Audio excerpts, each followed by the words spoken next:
What's up, everybody? This is your girl Erica from the Classic Line blog. You know I want to say God bless America when I'm standing beside the American flag. And I just want you guys to thank you so much for all your well wishes on, I'm telling my birthdays, passings of my family, this channel, buildings, new construction, old construction, rentals. Listen, the best is yet to come. Thank you so much for the 10 years on this channel. And I just want to thank you for all the things that you guys have contributed to my life and that I contribute to yours. And so listen, I hope this year can be even better, and I hope you grab the book, All Roads Lead to Real Estate. We're talking about digital real estate, online to the real dirt in your hand, and we'll have lots of good commentary inside that book to help you navigate. How can you grow in this economy and also grow and play Monopoly in real life for you and your family? You guys, this doesn't have to be the worst time in our economy. It can be one of the best if you make a decision and move forward in your life. This is your girl, Erica. Thank you. Well, hello, everybody. This is your girl, Erica, Classic Line blog. Thank you. Come on in, drop your city and state. That'd be great. You see the title is Moving to Atlanta, Miami, or Texas Isn't Enough. I know, y'all sick of me. Your parents' job matters, nepotism. So a lot of people have been getting in their fifis about actors' kids and different colleges. And something I've been saying for years on this channel, and I'll have a few videos to back up what I'm saying. They studied for 25 years Hispanic children in Texas, right? From like, I think kindergarten to like most of them were out of college.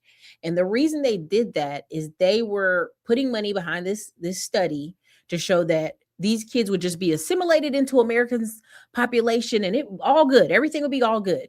Well, guess what happened? 95% of those Hispanic children did exactly what their parent did in a job. And the other 5% were the outliers. 5%. I told you how a couple days ago, I talked to you, the average person is Al Bundy because their parents have been Al Bundy and their parents have been able to get along in life just fine being Al Bundy. I told you how 90% of kids who enlist come from parents of enlisted. That's why when we had the really long Iraq wars and all of a sudden people's children didn't want to join, the military had to start bumping up the incentives. I've told you how kids with a mom who's a lawyer are 18 times more likely to become a lawyer. Girls who have a dad who's a chemist are 4 times likely to become a chemist. You have to understand when I'm talking to y'all from the perspective of, hey, you guys can start these business, middleman to millions, you can get these certifications, you can level up. A lot of times people will say, well, not in my hometown or not in this city or not in this state. This is why it's very simple. When you move to Atlanta, you move to Miami, you move to Texas, you have to be moving for the next job up. If you're moving just because you're like, I'm broke, I'm down, I'm busted, I got to get out of here, I got to get out of Chicago, I got to get out of New York, and I'll take anything, it's going to take you 2 to 3 or 4 or 5 years, really, till you get to a level that is comfortable, enjoyable, right? Whenever I see people, I moved to Texas and I hate it, and they working a basically $14 an hour job, I'm like, well, who told you to move like that? All the people I interact in Texas that have moved to Texas financially usually go up a step. Transplants usually go up a step. Why? Other day, there's 2 pieces of property I had to go look at. That's right here in my hometown. I was like passing by them and I was like, are they for sale? And people will say, well, they're too expensive. It's really expensive. I said, do you understand the price of land everywhere else? Do you understand the cost of things? I was like, I can build 2 houses over here and make a ton of money. And so what ends up happening is people who are local are usually stuck in their ways. They don't want to get uncomfortable. The average American wants to sit on their couch like Al Bundy and stick their hands in their pants and watch TV until they fall asleep on the couch and get up and do it over the next day. The only thing that massively changes a person's decision is proximity to wealth, proximity to other people doing well, which makes them frustrated. You are the average of the 5 people you know. So if you know 4 teachers, you probably, hey man, I might need to get me a substitute job as a teacher. If you know 4 nurses and you start talking to go to nursing school, it ain't no thing. If your mom and daddy a doctor and you want to go to medical school and you want to quit some days, it ain't no thing because they're going to talk you through it. This is why when people argue with me about, well, you know, Black people can do anything. Listen, 43% of Black people make $30K a year or less. So every time you come on the internet and someone's calling people scammers and they told me to read a book. They told me to buy a course. They told me to change my life. It's unknown to you because you're Al Bundy. It's weird to you because you don't study normally. You don't read. You know how much reading we do, how many books we have piled up at my mother's house that half of them are stuff from high school, college we had to throw away. How we make our nephews read to us every day. How now when people meet one of my nephews, they're like, man, he's flipping cars. He has a landscaping business and he has a job. What is this kid trying to do? He's trying to buy a house. What is he trying to do? I said, he realizes like he can use his time any way he wants. The world is yours. You can make a lot of money or a little bit of money, right? He even leased out one of his trailers so his friends could do a junk removal business. But you don't start there watching YouTube. You don't start all of a sudden thinking this way watching YouTube. You actually have to be out in the world taking action. If you watch any of my videos, take action. You take any of my classes, take action. That when people say, man, Erica, where's all these testimonials? I have adult working people taking my classes, getting $100,000 in credit cards or getting business funding or starting companies. You think they want to come out here and show their face so their family can come ask them for some money? Trust me, I literally have conversations with people like, oh, I'm scared my family gonna come ask me for some money. And I'm like, then you ain't making enough money. Somebody asked to borrow $500 from me. I had forgot that they had borrowed it.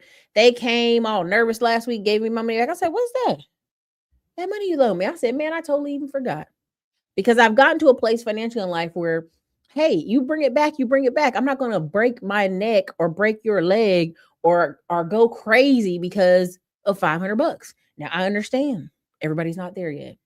And that's okay. That's all right. But we have to talk about proximity. We have to talk about when people are like, something's too expensive. Oh, I don't know what I can do. Everything costs. You are in a bad position. If before the prices went up, you were crying this. In 2020, all these people were telling you should go get certifications, you should get classes, you should be what do you call it? The nurse contracts where you take the nurse contracts.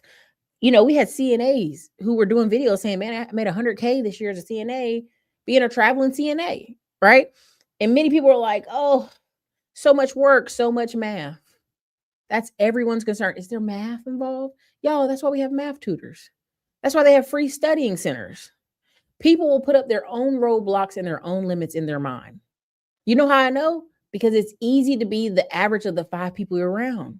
So when I do these videos, I full well know y'all are not Williams's cousins. You know what I'm saying? Like I come from a family of people who did the military. Then they went and owned businesses. Grandpa had a farm and a juke joint. Grandma would do fish plates once a month and sell out these massive fish plates and food cooking event at, once a month. There were a million ways to make money outside of a regular 9 to 5. That is very common in my family. After they do a 4 or 5 year stint in the military, a lot of them did 20, not all, or they go be cops for a little while and then do extra copying or overtime, and they make their money and they put their money into an asset. This is how when people complain about the pay in Atlanta, I don't know you don't have no skills. Atlanta pay is some of the best in the country. I know y'all are like, no, Erica, no, I live in Atlanta. It's bad. It's slave wages. I remember talking to this guy and he was saying, oh, they're paying slave wages in Houston. And I was like, well, what do you do? He's like, I drive buses. I was like a school bus? Yeah. Well, how much do you think you're supposed to get paid to drive a school bus? How much do you think you're supposed to be paid to drive the city bus in Houston? How much do you think you're supposed to be paid? This is what's happening. People are coming out here thinking they're supposed to make 100K a year and they drive the local fucking school bus. This is how bad we've made America, that people have no concept of money. This is why when they're like, all these women want men that are 6 figures and 6 packs. I was like, because they don't know money. They don't know numbers. Nobody knows numbers. Right? So when you're talking to grown men who are like, who are literally, let me see, I'm sorry. My contractor's texting me. Sorry. Who literally, you're like, hey, this is how much this costs. We had to submit this invoice and it was $53,000. It's a construction project. And the person was like, oh my God, when I was growing up, you could do this for 10K. Sir, you 72 years old. Now, come on, sir. Of course you could do it for 10K. It was 10K and you and 10 guys putting it together. Come on, man. Knock it off. Cut it out. All right, let me show y'all some of these clips I got today. Let me get it on out of here. I have so many. But let's start here. I think it's this one. Let me double check. Let me double check, baby. Okay, yeah, here we go. We're going to start out with this black elitism. If you're here, drop your city and state in the chat. What's up? Let's get into it. Nothing to it but to do it. Neighborhoods as well as Black working class. Georgia was one of the first states I went to where if it was a dude selling dope on the corner, when the cops came and jammed them up, the cops would be Black. Dare I say, when they probably take him to jail, the jailer who locks him up in Fulton County or what's the other one? Let's say Fulton County, the jailer be Black. Dare I say the judge is Black. And I think for most Black people who are from California, from New York, not New York's different from California. See, in California, most Black Californians, we're used to seeing ourselves almost as the other, almost in kind of like a small. There's no city in California where Blacks make up more than 20% of the population. Versus when you go down south, we make up dang near all the population. It's exaggerating, but you get what I'm saying. So it is something to be said of the culture shock of you going there and seeing like, oh my God, there's so many. Like, it's important to go somewhere and see that rich Blacks look at poor Blacks just like how white would look at. You know what I want to say? I'm just telling you. I'm telling you. When you go to Atlanta and you see, it's a whole. Atlanta cities like Atlanta, the richer suburbs of Maryland are places you need to go to see that, oh, there is a Black thriving middle to upper middle class, And let me just tell you something about this. Add some other point. The Blacks that move out there, they gentrifying too. Those housing prices in Atlanta, they haven't went up 55 goddamn percent over the last 10 years just because white people are moving there. No, it's Blacks, it's us. Black people moving from California, Black moving from New York. I've been telling you for the longest time. We can gentrify. Now, our gentrifying is different because, when we move to somewhere, we typically invest in the neighborhood. We invest in the restaurants. We're going to buy from the food. We're going to buy from us. But nevertheless, I have to imagine that does affect the locals who otherwise can't benefit from, say, for example, having a remote job from Google or this and the third. You get what I'm saying? Does that make sense? Okay, sorry. I love West Coast people coming to East Coast and being like, there's classism. There's wealthy Blacks in the South. And of course, somebody in the comments about, the boule and stuff like this. Listen to me. Stop it. Get some help. The reason these people are blaming, Illuminati, everything else, the boule, the skull and bones, is because they are trying to make sense out of their poverty. The average wealthy, well-to-do Black person you meet, 9 times out of 10, not always, is a Black man. He served in the military. He got his VA loan. He's got a great second job, whether it's government or city or private. His wife is either a teacher or a nurse. And them two together have a house, paid off cars, live in a nice neighborhood. And people are like, man, they're doing good for themselves. Do you know what I mean? As many, like today, there's a Hispanic woman who owns a nail salon. And I thought, wait a minute, what? I'm thinking it's going to be Hispanic ladies in there. No, it's all Asian people who are just, they need a place to work. They have nail skill. The Latino lady owns it. Simple as that. She don't care. They talking back and forth to each other in there. When I went to visit her, I was just like, that's actually really smart. She don't care. There's always going to be straggler Asians who do what? Still need to do nails. Might have got kicked out of their old salon. Need extra money. All right? You're going to say, why would they work for her? Because this is the type of society we have, y'all. So when people act shocked that Black people are doing well, it cracks me up. Prime example, you just have to be just Al Bundy to not know basics of American history. But anyway, let's go. We would be, oh my. Portsmouth, Ohio, Leandit, Michigan, Pollock, Louisiana, Salina, Tennessee, Comanche County, Texas, Paragould, Arkansas, Lexington, Oklahoma, Blackwell, Oklahoma, Monette, Missouri, Linton, Indiana, Elwood, Indiana, Wilmington, North Carolina. Not just a racial expulsion, not just a massacre, but also the only coup d'etat recorded in U.S. history. Pana, Illinois, Carterville, Illinois, Mena, Arkansas, Pierce City, Missouri, Decatur, Indiana, Joplin, Missouri, Sour Lake, Texas, Harrison, Missouri, Cotter, Arkansas, Marshall County, Kentucky, Anna and Jonesboro, Illinois, Forsyth County, Georgia. This is the foundation of Lake Lanier. East St. Louis, Illinois, Irwin, Tennessee, Corbin, Kentucky, Ocoee, Florida, Tulsa, Oklahoma, Greenwood, aka Black Wall Street, a thriving black neighborhood, destroyed. Bombs were dropped. Hundreds of people murdered. Thousands of families left homeless. Jay, Florida, Rosewood, Florida, also destroyed because black people were doing better than white people. Blandford, Indiana, Manhattan Beach, California, Vienna, Illinois, Sheridan, Arkansas. This is just a list I found with a quick fucking Google, and it's not complete. And I know that because this is what I do. I research white violence in the United States. Because as a white person in the United States, I know that everything you just said is a fucking lie.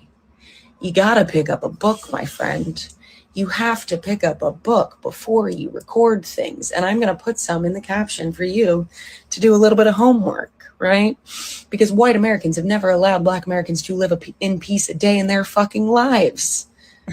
A day in their lives. Oh, and by the way, that list doesn't mention any of the neighborhoods flattened and destroyed by the summer of 1919. That list doesn't mention a single neighborhood taken by eminent domain by the U.S. government that goddamn near exclusively hits black American families and other very, very, very poor communities, but it is very much focused on black American families. So pick up a book and then we'll revisit this conversation.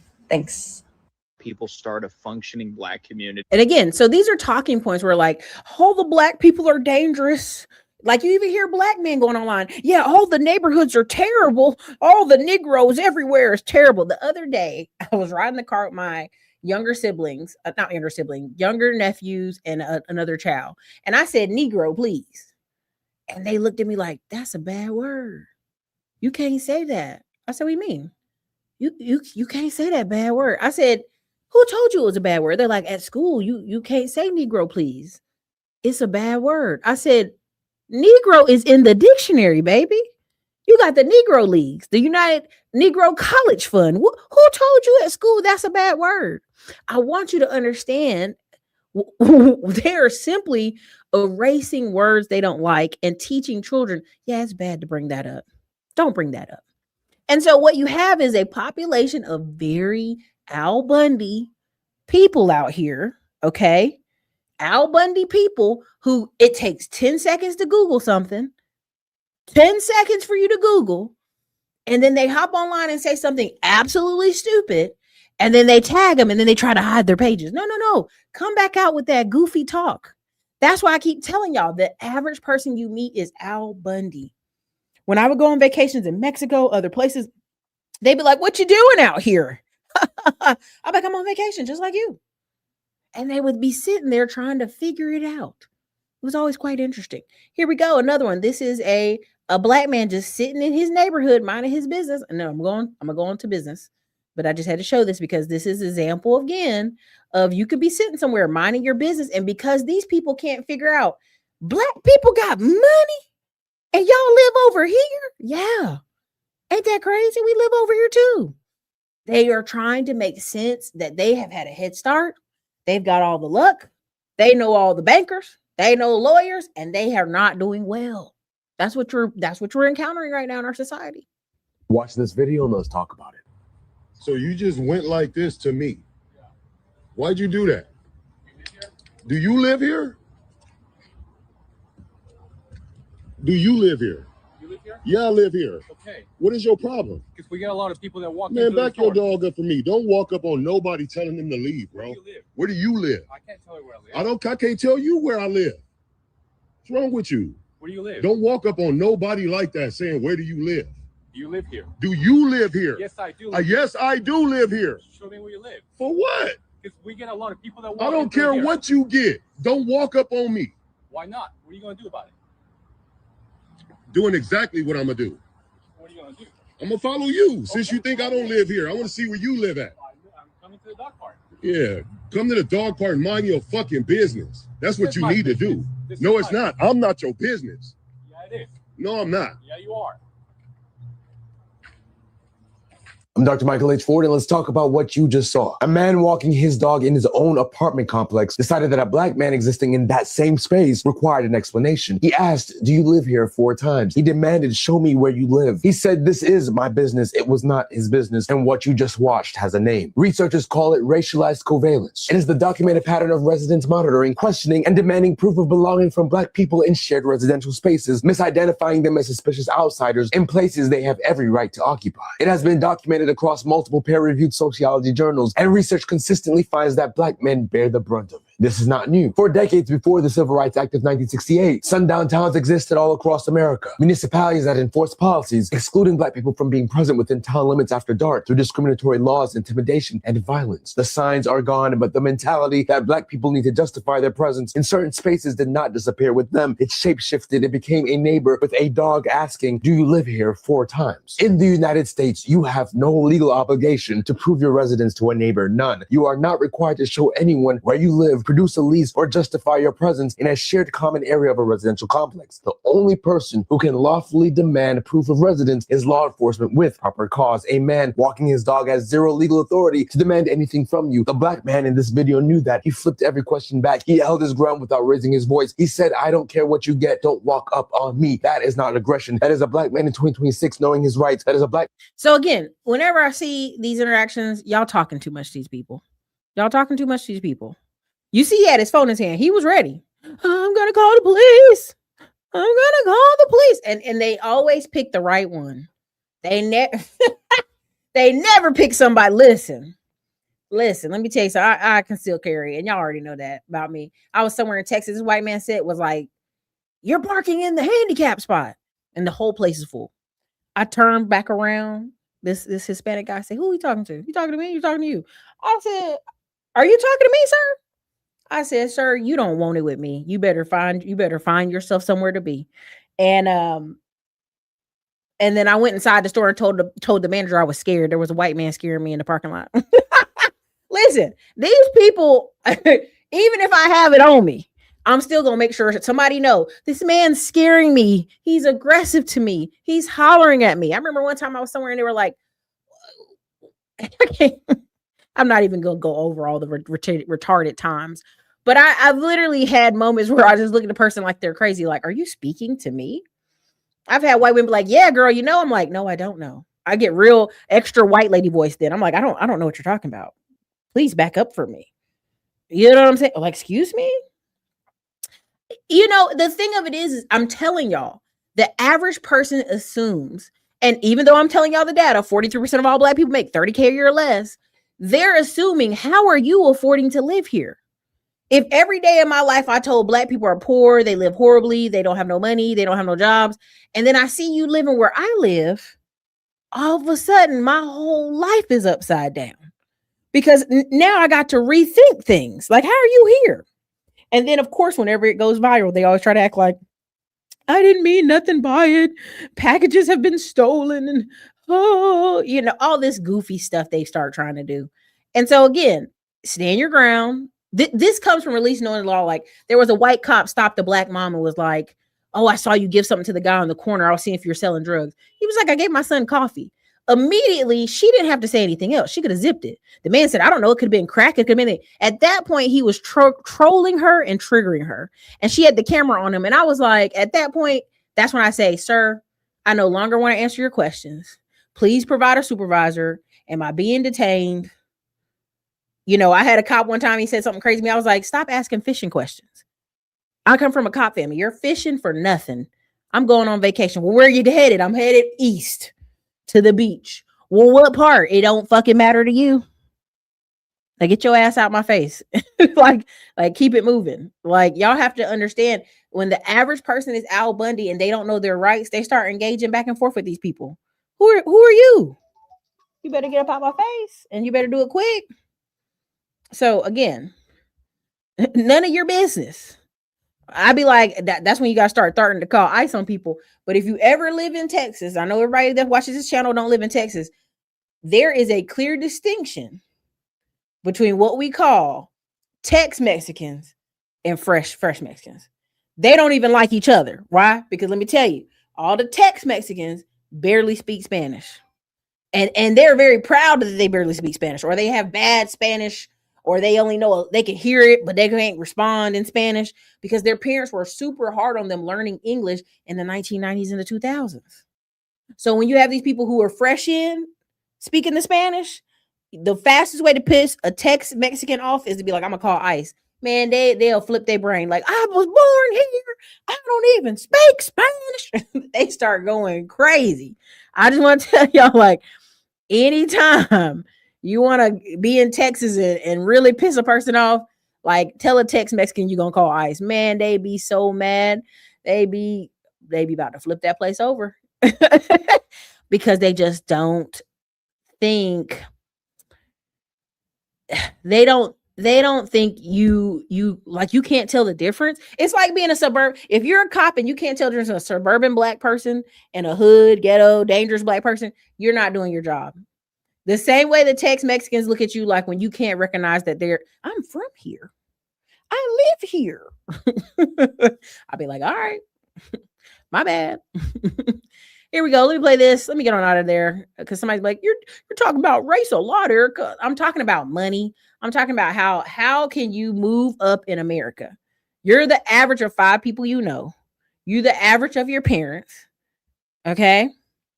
So what's happening is these young people are out here and they're interacting with the average Al Bundy that's out here in society. Same thing when I told you about the black man promoting what that white girl said. Tariq Hill's about to be ex-wife. She was in Cancun chilling. A white girl texted her, said, man, I want a black man like you. She said, let me tell you what you do. And I'm paraphrasing. I'm not going to go read it because it's pathetic. It's basically a prostitute. You start doing their homework. You be all in their life. If they mama ever tell you something, don't ever tell their mama nothing. Just smile and wave at all their family functions. Go over the top. You know, whenever you see a black woman, start talking to her. This all kind of the craziest thing. And men are like, yeah, that's what men want. We want them doing our clothes, our laundry, our homework. And I said, this is pathetic, because what they don't realize is they ain't doing that. They're not doing that for you, Joseph, who is a plumber in Charlotte. They're not doing that for you, Joseph. They're talking only about basketball, football, baseball players. They're talking about a guaranteed million. Not, I'm going to do all these nice things because you might marry me, but a guaranteed millionaire. They're going to do those things. And even in the thing, she's telling them, hey, if he has a baby on the side, so what, it happens. Keep going about your life. Because most of these women, when push comes to shove, will divorce you and take your stuff. Same thing with the basketball player. They're like, well, black women do it too. I'm like, listen, y'all are in economic warfare and you don't even realize it. Her family's only putting up with you just enough. There's a black manosphere guy, and I'm not going to bring him up, but he basically was like, there was a black guy who was getting put out of NBA because he'd been going on some rants online, and his wife put him out. And literally this black male manosphere person said, well, yeah, you joining that good white family. You better not give them no problems. And I was like, no, are we there? You shouldn't give any family a problem. Not that good white family, but you got some people living out here like that. So I just want to understand. I just want y'all to understand, as much as I want to talk to y'all about business and investing and real estate, like, until you understand your proximity is near some of these goofies, until you can move away from some of these goofies, until you can get in a room with 5 people doing well, you're going to interact these dumb conversations. You know, these people bigging up Clay, who's 36 and about to be out of the league. Like, you're going to be around these dumb conversations and people thinking it apply to them. People who make $1 million to $5 million a year, their life is nothing like yours and never will be. The type of the type of women that will be like, yeah, I'll chill here as long as you got money. When you ain't got money, I'm gone. There's two football players that just died in their house alone, isolated. Water off, power off. Nobody came to check on them. They died. And they're like 132 and 136. And people are like, how is this possible? I said, I know how it's possible. They were married to white women when the money stopped and they were acting crazy. CTE, blame whatever you need. They left them. Simple as that. People keep acting like they're shocked. I can't believe their wife left them and they died alone. Yeah. That's a part of the game. You think you're getting a deal. The deal is you better keep this money flowing. You know, before I even showed this one about the college students, let me show you this one. This man trying to divorce this woman because she's spending too much money. Sir, you are elderly. This is a part of the game. People are missing in the PK divorce discourse. Because we often talk about relationships and marriage as if they're in vacuums, non-existent from money, influence, image, status, when historically marriage has never worked that way. A while ago, I asked married people on Threads why they chose to get married instead of just staying together forever. And while romance and love did come up, so did health insurance, citizenship, social legitimacy, legal protection, financial reasons, and just wanting a certain lifestyle. But culturally, we pretend that marriage is only about love, when in reality, it's really a partnership between two people trying to build a very specific life together. And I don't say that as a negative. There's nothing wrong with knowing what your values are and what you want out of your life. I'm bringing this back to Dorit and PK. They clearly had a vision for what they wanted their life to be, and being together helped them achieve that. But of course, it's hard when the foundations are built on that, and then financial troubles threaten that lifestyle that you're building. And the thing is, it takes two to tango, which is why I get super frustrated when I see men vilifying women for spending, when it's like, bruh, wasn't that the arrangement here? And I'm not really sure how you can resent someone for participating in the exact value system you both agreed to.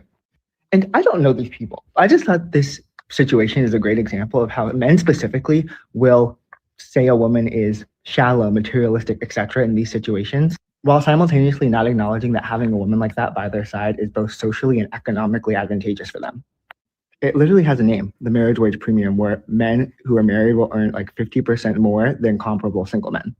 Anyway, a random fascination of mine is the institution of marriage, and I thought this discourse was interesting.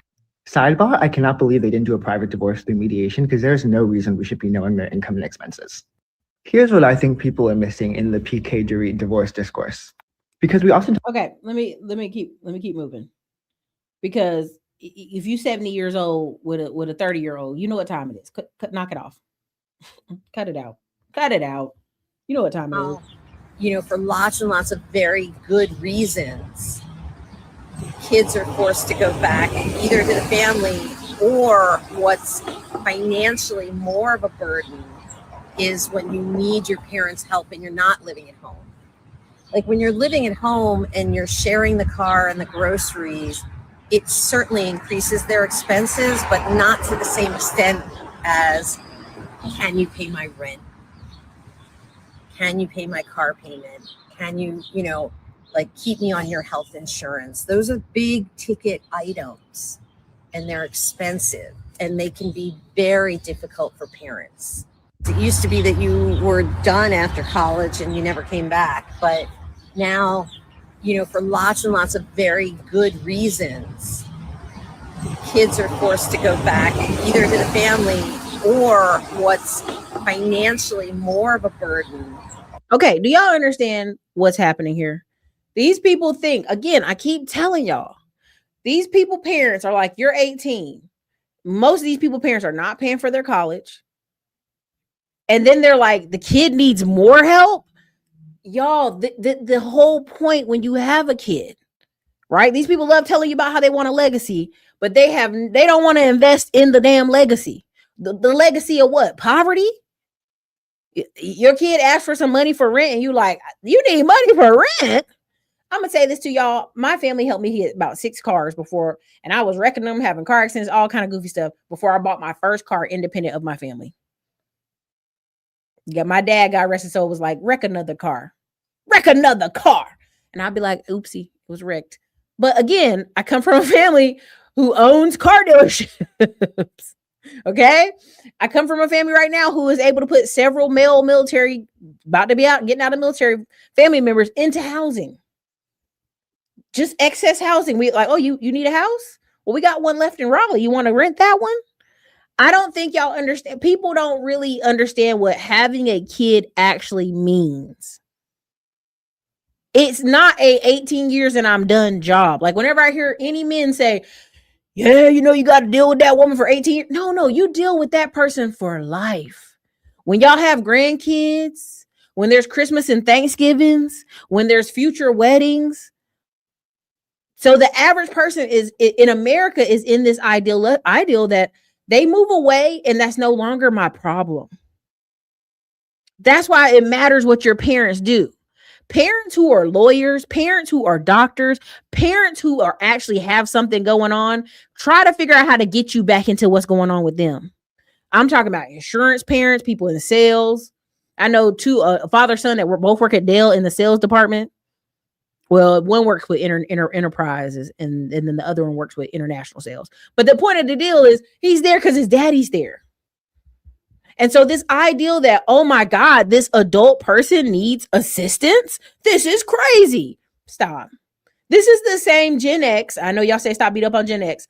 This is the same Gen X that used to drop the children off at grandma. But if you drop the children off on them, they're like, what the world? When I was growing up, I raised my kids. You did not. It's documented. They had TV commercials. Do you know where your kids are? Y'all boomer parents and Gen X parents did not know where your kids were at 10 o'clock at night. So I just want you to understand, like, this acting surprised that things cost money is crazy to me. It's the craziest thing I've ever seen. People are really acting surprised. Like, did you know my kid graduated college and I had to help? I ain't even, got myself out of debt.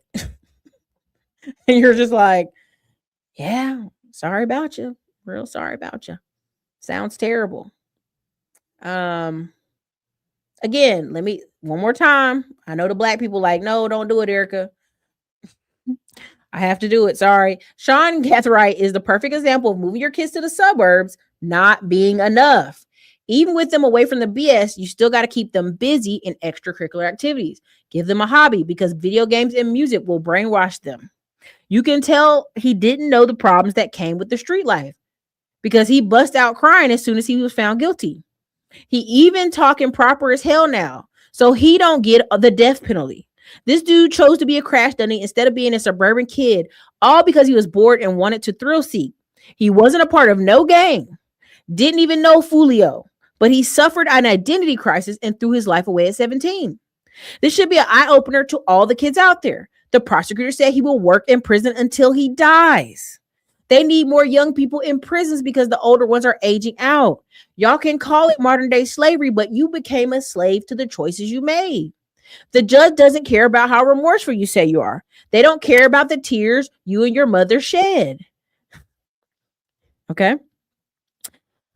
They have laws to uphold, and this new generation makes it so easy for them to put them in chains. It's crazy. Show your kids the Fulio trial. Let them know this is not a game. Again, I feel sorry for this young man.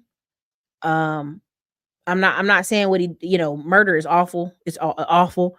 But I want you to understand, his parents got divorced in 2020. And I keep telling people, and people they tearing me up in the comments. They tearing me up. Because I've commented on more than one post about this. Just because you move to suburbs does not mean your job is over. That you have to be intentional. Intentional. What does intentional mean? His parents got divorced 5 years ago. That means he was what? 12. What happened with this 12-year-old boy that he decided this was a path? I really want y'all to think about that.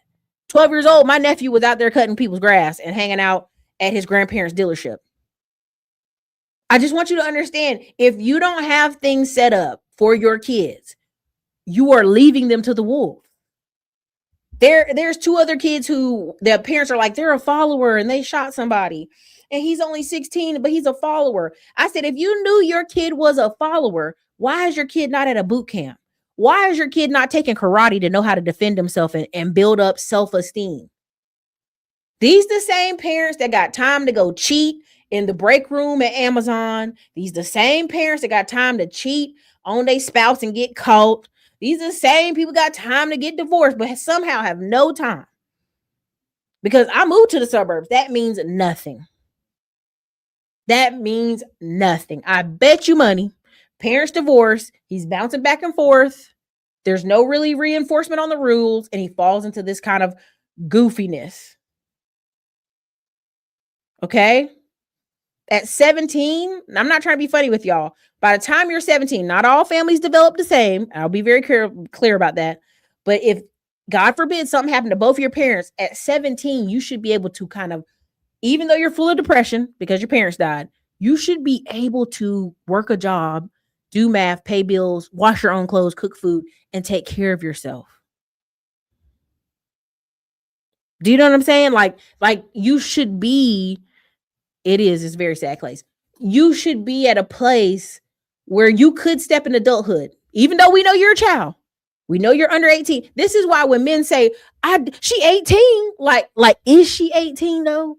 Is she mentally 18? And if I move the number down to 14, Mississippi, Alabama, some of them places, are you going to chase the kids at the school? Yeah, they will, because they pathetic. But at the end of the day, this is what I want y'all to understand. You can't just say, I moved to the suburbs. I worked so hard and gave them a good life. Did you?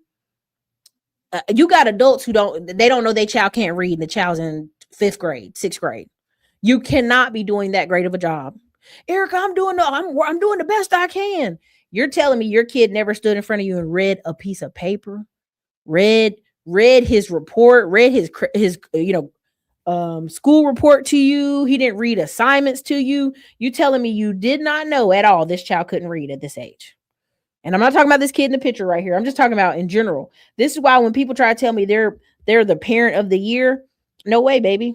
No way. No way. It's just not possible. It's not possible. Knock it off. Let me keep moving. Let me get out of here. Now, this man right here, did anybody in Atlanta know who this man is? Anybody know who this man is right here? Anybody in Atlanta know who this man is with the black children and the black wife? Anybody know who this man is? Anybody right here? Anybody know who this man is? Probably like, no, I don't know who the hell that is. You keep showing me the picture, but I don't know who it is. Again, some of the most wealthy developers you'll ever meet, most wealthiest people you ever meet, they are not out here bling blinging for the internet. Okay. Airport Minority Advisory Council and Brian Kemp. When y'all like, what are the black people in Atlanta doing? They're doing stuff like this. They're doing stuff like this. What are the blacks doing? They're meeting with people, right? Okay. They're having meetings. Okay. They're developing things. All right. Let me see if I can pull up the one I wanted to give y'all. Let me see. I think it's this one. Okay, here we go. This is the one. This is what I wanted to show y'all. Because a lot of y'all probably never heard of this man. You right there in Atlanta, in Georgia, and you've never heard of this man. This need to be so flashy as a developer are the ones that's calling themselves developers. Women, you don't have to have on heels. You don't have to have on your best outfit. Guys, you don't have to have on suits all the time. Some of the most known developers in the city of Atlanta, relatively unknown, but known in certain circles. We all do between 20 million to 300 million, depending upon who I'm talking about. But we're not flashy, you know. None of us are. Hell, I just got an Instagram account maybe a year and a half ago. And most of the people that I mentioned who companies are doing between 20 million to 300 million, we all relatively have between 500 followers to maybe at the most 11,000 followers on Instagram or Facebook or whatever it is. Our main focus is the company and how to grow that particular company, not to be seen by so many different people. So I'm telling our youth, and some of you are not even young, there's no need to be so flashy to call yourself a real estate developer. I kind of understand as real estate agents how that can help, but as a developer, it doesn't help you one bit, you know. Dressing up or being flashy is not going to help you to be a real estate developer. You own the property. Who are you impressing? It's your property. You are putting tenants in your property that you own. So it doesn't oppress anyone. I don't understand this need to be so.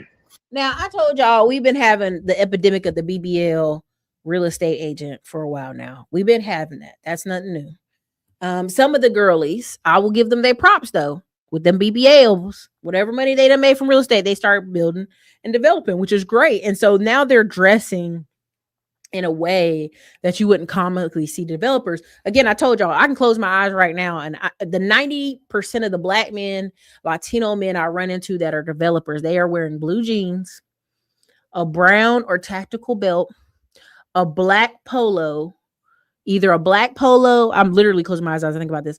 A black polo or a black button up. And the button up was in the car, so they just switched from one shirt to the other. And then they either got on cowboy boots. If we're talking about Texas, some of the ones in North Carolina, Western North Carolina, also wearing boots. Some of the Black men wearing shoes. Most of them have like Skechers on. I'm not even being funny. I'm real serious about the Skechers. I don't know what Skechers is doing for these men feet. On Cloud and Skechers. These middle-aged men is tearing these Skechers and On Clouds up. Okay, so I just want you to understand. I know what he's trying to say, because when you really go out here to these events, it's a sea of black shirts with a polo. If it's a golf event, they're dressed, they got different colors, stuff like that on. But 90% of the time I can close my eyes without a shadow of a doubt. I already know who's leading the project when I come up to the job site, and he ain't got a regular t-shirt on. He got a black polo, Nike polo. He the developer. I already know. I ain't even got to fight. The other day we had a man come give a quote, and when one dude came out in a t-shirt, with a little bit of dirt on it. Then the other guy came out of the truck with the black polo and the belt. I said, he owns the company, but this guy with the dirty t-shirt, he do all the bids. He know all the numbers and he runs the jobs. I already knew what time it was. And when they started talking, it proved my point. I'm like, I already knew.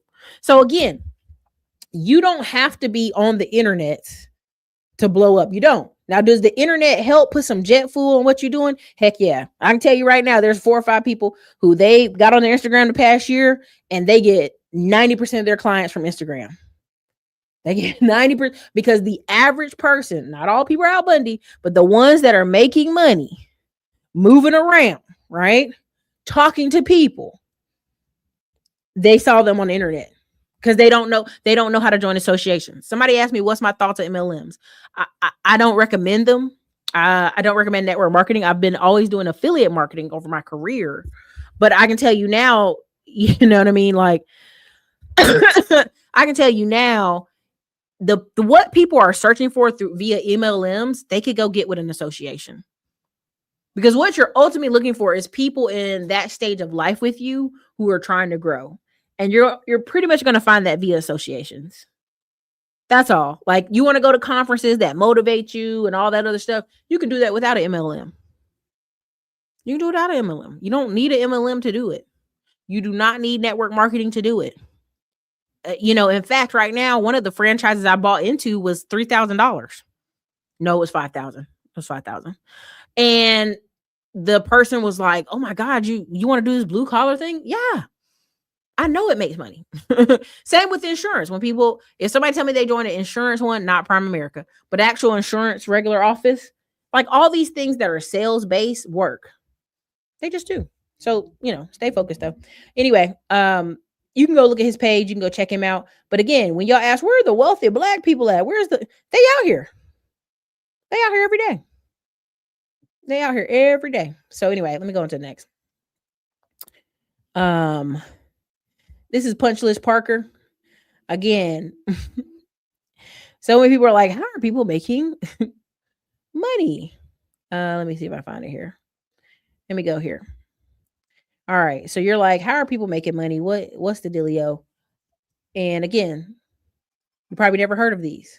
Prefab modular lead, moving the job site into the factory, managing offsite assembly for hospitals and high-rise buildings. This person makes a lot of money. Okay, 120 to 210. Again, using drones, 3D laser scanning, AI to build projects digitally before it hits the field. I'm telling you right now, if you were a middleman to millions, it's a part of the list of certifications we went over. Just go back and watch that video, that training. It's a part of one of the lists. Right now, there's a guy teaching drone certifications in Charlotte coming up next week, I think. And essentially, people are like, well, why would I need certification? I know how to work a drone. I'm like, but can you slide that certification over to a company and they pay you $50K to be drone in the site? It's a difference. Okay. It's a difference. Let me go over here. Sorry, one more. Anyway, next one. MPEP project manager, managing the guts of the building, mechanical, electrical, plumbing. 50% of the budget right now is on data centers. That's the only part that sucks. But anyway, let's keep it moving. Don't be journalists, find a niche. Again, when it comes to once you get your GC license, man, you can go whichever way you want. Asia used to work on the highways. Some people don't want to do the highway, right? But literally there's a class this week coming up in 2 parts of North Carolina where if you want to go work the roads this summer, they end up giving you the certification. And it's for free $99. It's for free $99. Google that on your own. I gave it to you. Go Google it on your own, right? So again, I just always tell people, like, a lot of people aren't ready for these real conversations of like, where's people with money, with jobs? You're going to be outside. You're going to be outside. Yeah, that's where the money at. You're going to be inside, outside. Half these people hate doing notes and typing stuff, but you can be inside, outside. Let me keep going. Go to the other one I had for y'all. I know y'all love talking about, I'm going to live overseas, Erica. Okay. Really ask people who live over there what's going on. That's got actual boots on the ground. Don't just fall for the videos.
Now we can pause it here and go to CB Source, and you go look at her page. You can go review all of it. A lot of times she's been doing cosmetics and beauty 17 years, over 150,000 clients, right? A lot of people are like, well, I want to go to China and see myself. I want to go source the material myself. Now you're going to say, well, she just tripping. China can't be crashing right now. I don't think y'all understand how much energy. Oh no, was there no sound? Dang it. Dang it. Hold on a second. Daggone it. Dang it, dang it, dang it. Let's go back. Hold on. Can you hear me? Can you see me? Put a 1 in the comments. Can you hear me? Can you see me? Put a 1 in the comments. Can you hear me? Can we hear it now? Having boots on the ground in China and getting firsthand information is imperative. It's priceless, to be quite honest. So you all know we go in and out of these markets, factories. China's economy is not doing well. And a lot of these wholesalers in these markets in the next 6 months to a year, mark my words, people, put a post-it on this, will be shut down. When you go into these markets, you are communicating with wholesalers and not the direct factories. So it's very, very important that you talk to directly. Oh, y'all all up my nose. You talk directly to talk directly to the manufacturers, because a lot of y'all are buying from wholesalers when you come to these markets to China. They're going to be out of business, y'all. They're going to be out of business. Okay, having boots on the ground in China and getting firsthand information. Okay, so what I was trying to say is, can y'all hear me now? I'm glad y'all put 1 in the comments. This is CB Sourcing. The reason I'm bringing her up is you can come here. And CB sourcing, she's been doing this 17 years in consumer goods, beauty, cosmetics. She's helped over 150,000 clients. Why am I bringing this up? Because so many people romanticize living overseas and not realizing America's really one of the rare places, China too, but mostly America, where you can get stuff delivered, day one, right? 1 day delivery, all this other stuff. But you can go look it up. She's all, she is doing what she need to do. She's a middleman of millions, right? She literally is doing what she's supposed to do. Offer people tours over there, come help be their middleman, process their stuff, all that stuff. She's doing what she's supposed to be doing. And a lot of people are not ready for that conversation. Hold on a second. Good gracious. They are texting the heck out of me today. Okay, that's fine. That's okay. I agree to it. And so a lot of people are like, well, I'm going to go myself and get it direct. You never get it direct. Do you speak Mandarin? Are you in the warehouse on the floor? Then you ain't getting it direct. Just let's knock that off. And so when I talk to people about when I started the supplement company and I had to switch manufacturers. Amazon kicked one of my products off the website. Okay, so when I had to switch manufacturers, I keep getting y'all to understand that when you speak directly with different manufacturers here in America, the prices can vary greatly. One company, hey, we'll do a job for 400. Another company, we'll do a job for 2,000. The reason I want y'all to understand, like, people think I'm going to get something from China, I'm getting it as a discount. They go on AliExpress and like, I'm paying $20 for this. I'm like, in China is $2. You're dealing with a wholesaler. You're dealing with a middleman. Everything in America, everything in the world has a middleman. Do you know what I'm saying? Like, like you can make a whole life in another country, but you have to be what? Useful. You have to be useful. We ship furniture from China to Africa. Of course they do. Of course she does. I'm going to get $1,500 containers. Like, again, all this stuff. Everybody has to have a role they play. Everybody, plays a role. But if you're in America, and to me, you have no desire about business, you don't care, you just want to party and hang out and have a good time, you can live that life. America will allow you to live that life. But if you're telling me you want to go live overseas, unless you have a pension, unless you have something that makes you money, you're going to have to learn some skills. And one of them is going to be sales or middleman. As simple as that. That's what I'm showing you her. I just want to show you as an example because some people act like, well, if you making money, why would you tell? The dumbest stuff people say. If you making money, why would you do this and that? Because that's how we get customers. You get customers from telling. Because guess what? 90% of your customers, they're not wanting to do the work anyway. They don't want to do the work. I have people right now who have reached out to me. Hey, I saw your project. I called your billboard that's over there on the property. Can we do a deal with you? And I was like, who are you? Who are you? Is this the feds? Who is this? That's why I tell people, like, people are sitting around with money, but no hustle. I'm trying to think of the nice way to say this and try and be nice about it. No hustle, no get up and go. You can't get around having skills, and people hate having to come to that realization. That's all we're coming up on. Everybody in America is realizing, oh, I have all these skills. Then they move to Atlanta and tell me they can only find a job that pays them $12 an hour. You can get $15 an hour in Atlanta at Chick-fil-A. What are you talking about, sir? What are you talking about? Like, that's why I don't ever believe you people all are not coming to China in 2025. You're going to be done in the next 10 to 15 years. I just saw a video of an individual. He said the same thing. He's only been here 2 weeks, and he's just now discovering what I've known for 17 years. Listen, I live in China. I do business here. I have a lot of stuff going on here in China. I help people source. Yes, you do have companies who are willing to pay for your first round of production. The innovation here, the forward thinking here, the building, and what they are trying to do here is just unmatched when it comes to the US. You don't even have to come here and take your products back to the US. You have companies in China, Chinese companies, large enterprises that will help you advertise in other markets. Listen, y'all, I live in China, been here for almost 7 years. I have my family here. We are within this community.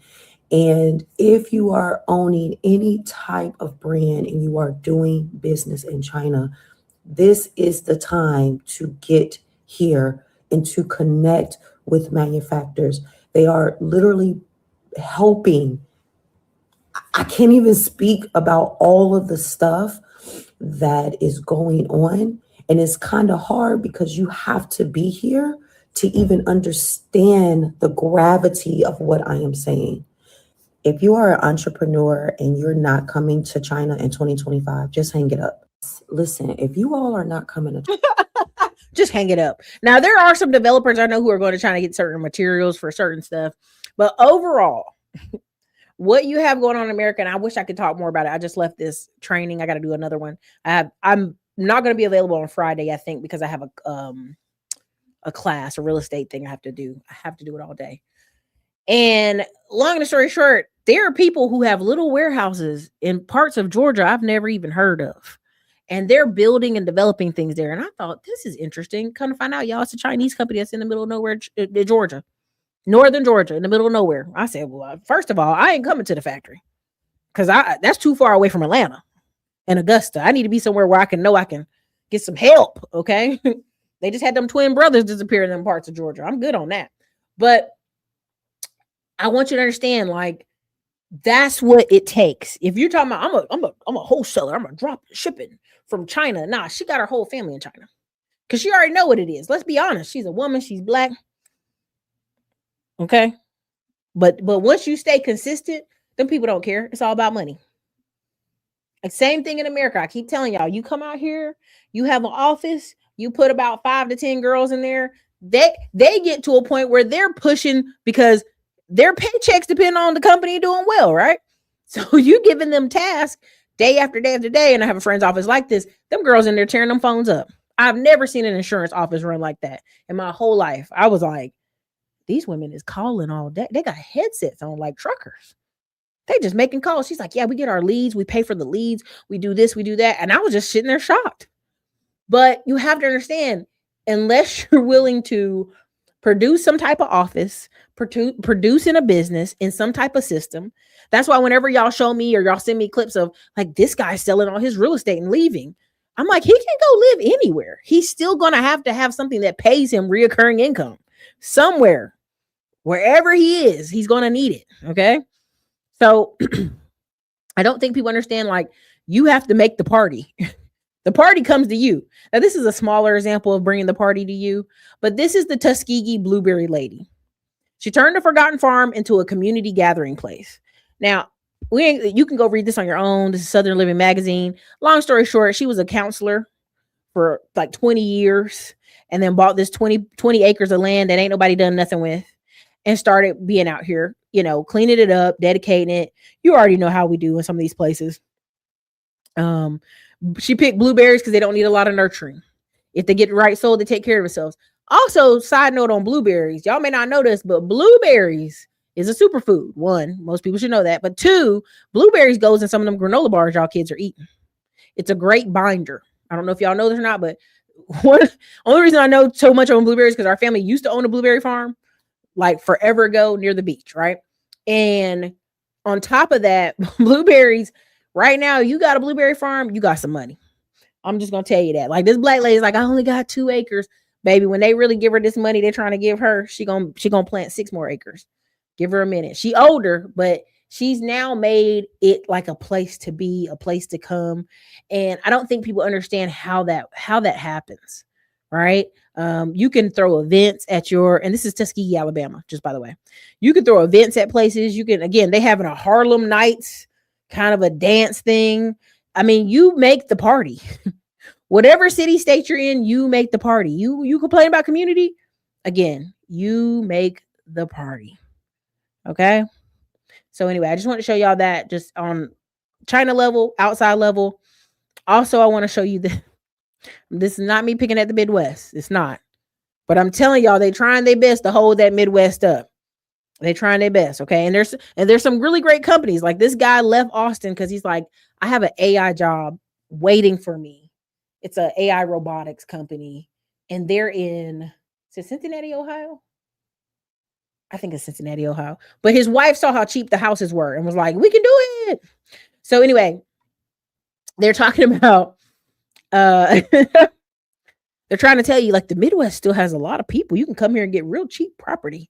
You can come here and do all this stuff in the Midwest and Michigan and Wisconsin. Come to Michigan and Wisconsin. Again, like I told y'all, when Michigan, I think it was Michigan football team beat, who did they just beat? Who was it they just beat?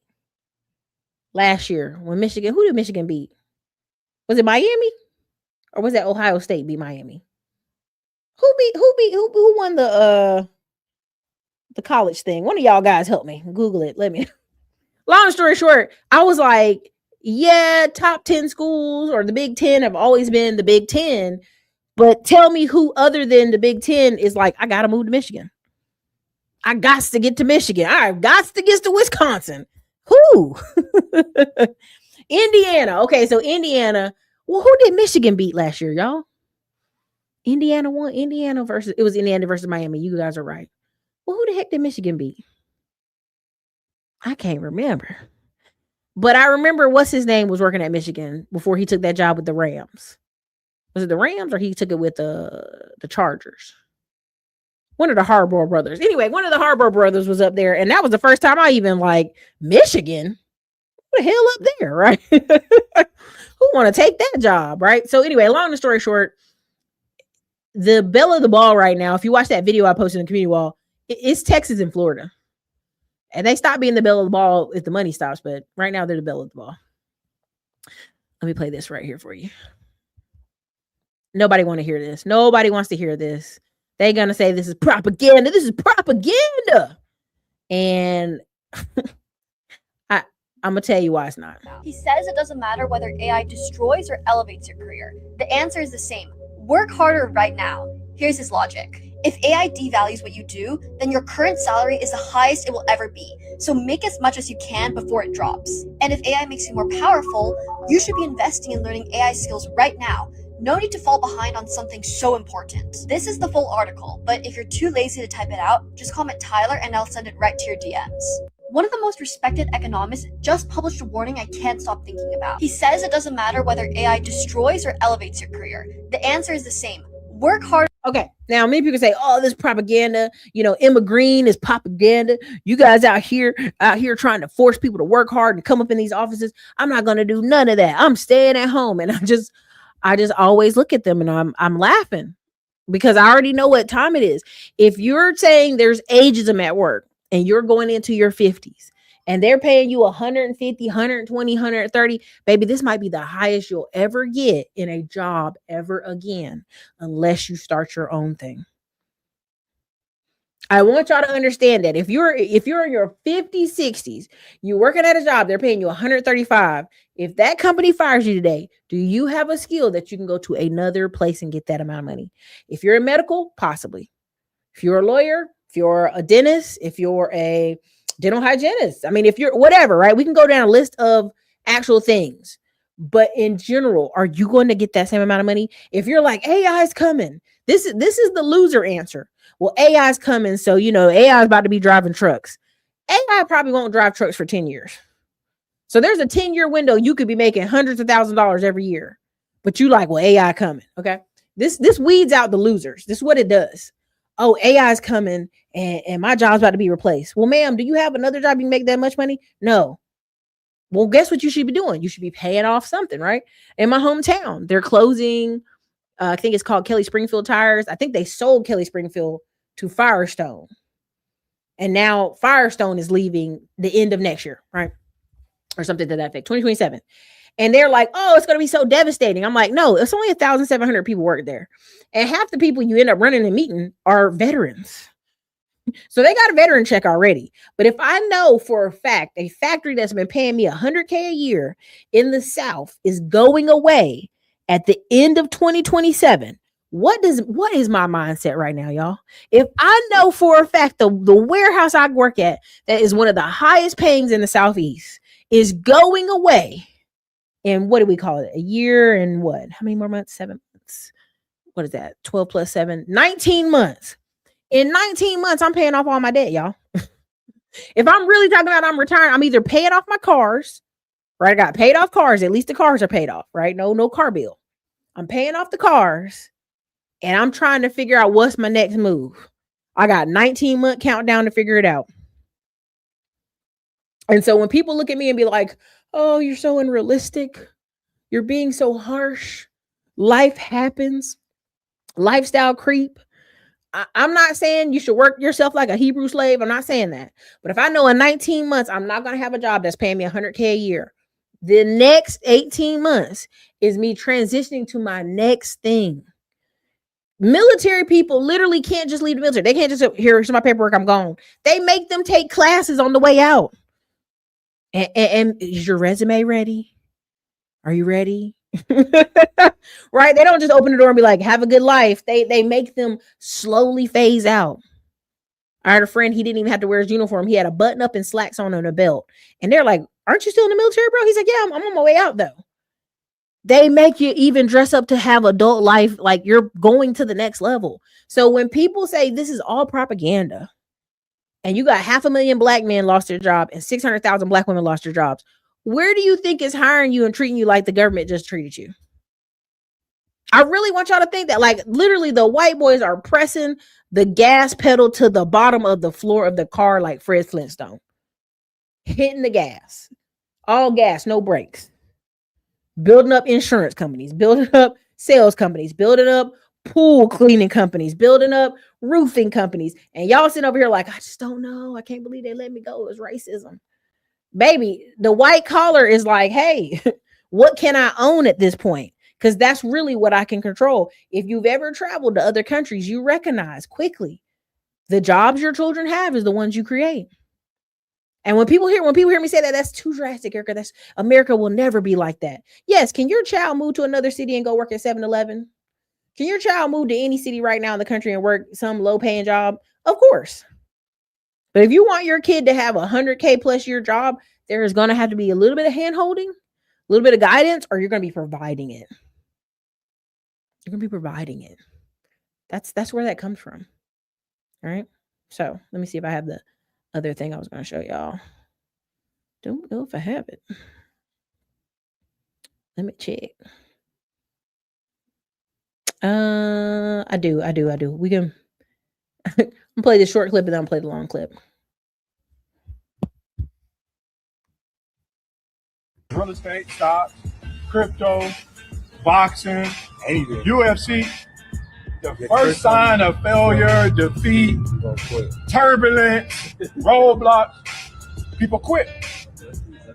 But if you understand that every time you commit to something, it's going to be a test, and all you got to do is fucking pass the test, and then the universe going to take you serious.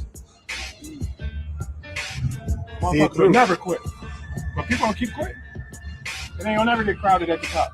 People going to keep quitting. Guarantee you. People going to keep quitting. Motherfuckers about to quit right now. The first time they get tested, they quit. That's most people, whether it's real estate, stocks, crypto, boxing, anything. UFC. The first sign of failure, defeat, turbulence, roadblocks, people quit. But if you understand that every time you commit to something, it's going to be a test, and all you got to do is fucking pass the test, and then the universe going to take you serious.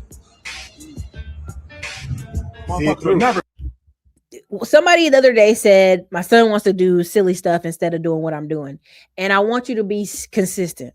I want you to be consistent in your business. I want you to grow your business, right? And I want you to go on vacations and live a great life, because nothing beats action, just pure action. I've seen people who have children fall away from their family, no contact. I'm not talking to you, dad. I'm mad with you, dad, to working up under their dad years later, doing floors like they daddy doing, working right beside him. There's a man that has an HVAC company. His son and him fell out. His son moved to, I think, not Atlanta. What do you have that place? Not Jacksonville. What do you call that place? Palm Beach. I think that's what it is. And I'm thinking, man, Palm Beach with HVAC, you ought to be making a ton of money. And all of a sudden, his son was back working right up underneath his dad. I keep telling y'all, resistance. Most people will go out into real life, hit a little resistance, and quit. I had 4 or 5 things happen to me in a row. And I got on the phone with my friend. He's in Cali.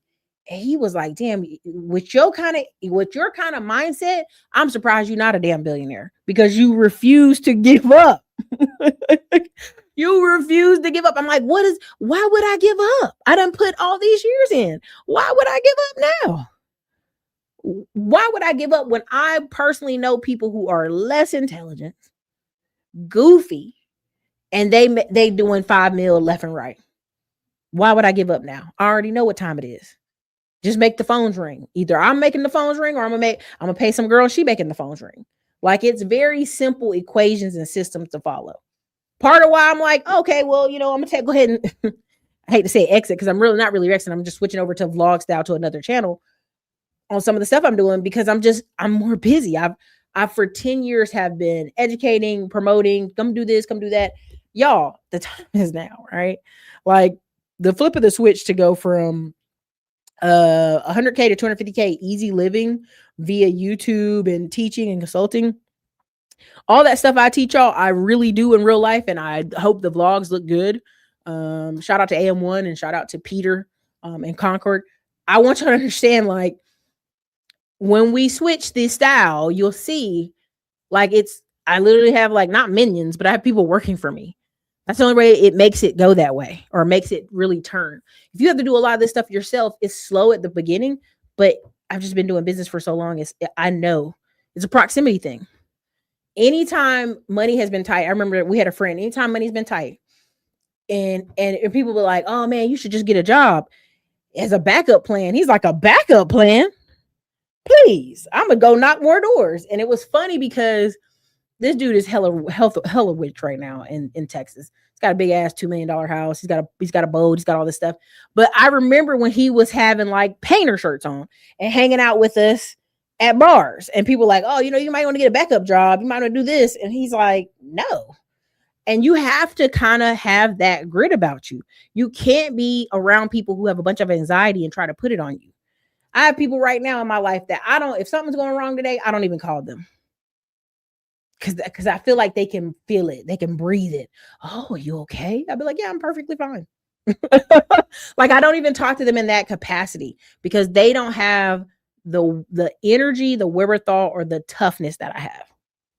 Doesn't make them a bad person. We're just opposite. So you have to be very careful. Like, the average person gives up quickly. I'm going to play some of this. And y'all can go over to his page.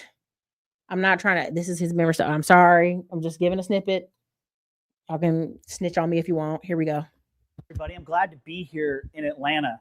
And I have like an interesting topic that is kind of relevant to Atlanta because it kind of shows how Atlanta's growth has differed from other cities in the United States. And that is the idea of really, what is the truth about occupational mobility in the United States? Like, how common is it for people to have the same line of work or the same socioeconomic status as their parents? We have this idea that America is a radically meritocratic place where you have people moving up, which is true to a certain degree. But the thing is that a lot of the social mobility still happens within the niches that people grew up in. And Atlanta really is kind of an example of this because people who have more social mobility here are the ones who've moved here from other cities than the ones who were born here. And basically, let's start with like career data. There's about a 50% more of a chance that statistically, like if your parent was a certain profession, you will be the same. And for some professions, it's much higher skewed than that. And in terms of the idea of social mobility, if you were born in 1940, there was a 92% chance that your kid had a higher inflation adjusted income and standard of living than you did. If you were born in 1955, that number goes down to about 80%. And if you were born in 1985, so like about 40 now, you have a 50-50 chance of having a better income than your parents. And that number is pretty much held for anybody basically born between 1985 and 2000.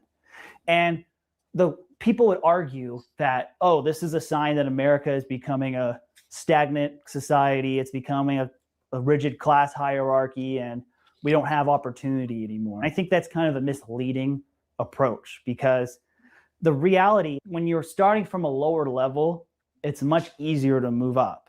Like most people who were born in America in 1940 were what we consider poverty level today.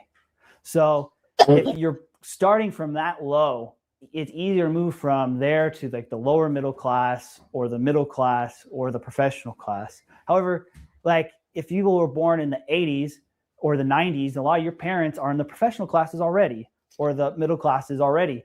And so if you do the same level as them, you're not moving higher. And so that's what I think explains a lot. Another example of this is in GDP per capita. And there's a reason why in emerging market countries, you generally have much higher economic growth levels. It's not that those countries' economies are structurally better than ours. It's because they're playing from a much lower base. Let's just say the average income of an American goes up about $600 a year. And also the average person in some poor underdeveloped countries' income goes up also $600 per year. $600 a year in the underdeveloped country is up to 30%. First of all, Black people, we always late. I just want to say, Black people, we be late. In the door looking, we be late. I want to break up the video a little bit for a second. I want you to understand, not everybody was in dire poverty in the 40s and 50s, right?